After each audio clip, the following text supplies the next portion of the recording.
అధ్యక్ష మీరు అవకాశం ఇచ్చినందుకు ధన్యవాదాలు. Most urgent and most important అధ్యక్ష, మా హుజురాబాద్ నియోజకవర్గంలో చివరి ఆయకట్టుకి DBM 21, DBM 22, 23, 24కి చివరి ఆయకట్టు ఉన్న గ్రామాలకి శ్రీరాములపల్లి, అంబాల, శనిగరం, గూన్పర్తి, మాదనపేట, లక్ష్మీపూర్, గోపాల్పూర్, బత్వన్పల్లికి నీళ్ళు వస్తలేవు అధ్యక్ష. వేలాది ఎకరాలు ఎండిపోయే ప్రమాదం ఉంది. అనేక సార్లు నేను సి గారితో డి గారితో మాట్లాడుతూ ఉన్నాను అధ్యక్ష.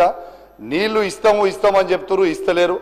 దయచేసి దండం పెట్టి చెప్తున్నాం, దయచేసి ఆ రైతులకి నీళ్ళు ఇచ్చి వెంటనే ఆ గ్రామాలని ఆదుకోవాలని కోరుతా ఉన్నాను అధ్యక్ష.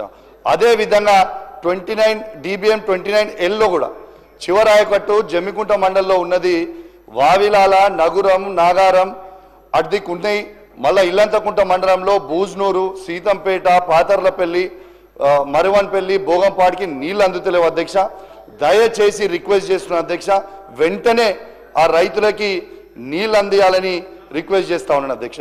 అదే సార్ అధ్యక్ష, ఒక్కటే సెకండ్, ఎక్కువ లేదు, 1 minute కంటే మళ్ళీ ఎక్కువ మాట్లాడాలి అధ్యక్ష. ఇంకొక రిక్వెస్ట్ ఏంటంటే, పోయిన అసెంబ్లీలో మాకు ఇంతకుముందు మా మానకొండూరు శాసనసభ్యులు అడుగుతారేమో అనుకున్నా, తన నియోజకవర్గంలో కల్వల ప్రాజెక్టు అని వస్తుంది అధ్యక్ష. దాదాపు దాని కింద ఆయకట్టు 6-7 వేల ఎకరాల ఆయకట్టు మా వీణవంక మండలం, జమ్మికుంట మండలానికి వస్తుంది. దానికి DPR రెడీ చేసినాం, అన్నీ రెడీ చేసినాం. పోయినసారి మంత్రి గారికి కూడా, ఇరిగేషన్ మంత్రి గారికి పర్సనల్గా రిప్రజెంటేషన్ ఇచ్చిన, దయచేసి ఆ ప్రాజెక్ట్ కట్టమని. ఇప్పటివరకు పోయినసారి అసెంబ్లీలో చెప్తే ఇప్పటివరకు కూడా దాని మీద రిప్లై కూడా రాలేదని చెప్పి కూడా ఈ సందర్భంగా మీకు తెలియజేస్తా ఉన్నాను అధ్యక్ష. వన్ లాస్ట్ థింగ్ అధ్యక్ష, మాట్లాడుతూ మొన్న డిప్యూటీ సీఎం గారు హుజురాబాద్ నియోజకవర్గంలో ఇంత రుణమాఫీ చేస్తామన్నారు కదా అధ్యక్ష. నేను ఇంత చేసినామని చెప్పిండ్రు. నేనేమంటున్నా అధ్యక్ష, పదే ముఖ్యమంత్రి గారు నన్ను ఎక్స్పెల్ చేస్తా అంటారు, తప్పు చేస్తే సస్పెండ్ చేస్తా అని అంటారు కదా అధ్యక్ష. నేను ఓపెన్ ఆఫర్ ఇస్తున్నా అధ్యక్ష, 107 గ్రామ పంచాయతీలలో ఏ ఒక్క గ్రామ పంచాయతీలైనా హుజురాబాద్ నియోజకవర్గం 100% రుణమాఫీ అయితే నేను రాజీనామా చేసి నేనే వెళ్ళిపోతా అధ్యక్ష. ఇది గ్యారంటీగా చెప్తా ఉన్నా. ఇంకోటి అధ్యక్ష, లాస్ట్ ఇంకోటి అధ్యక్ష, మొన్న స్టేషన్ గన్పూర్ నియోజకవర్గంలో ముఖ్యమంత్రి గారు 800 కోట్ల రూపాయలు ఇచ్చిర్రు.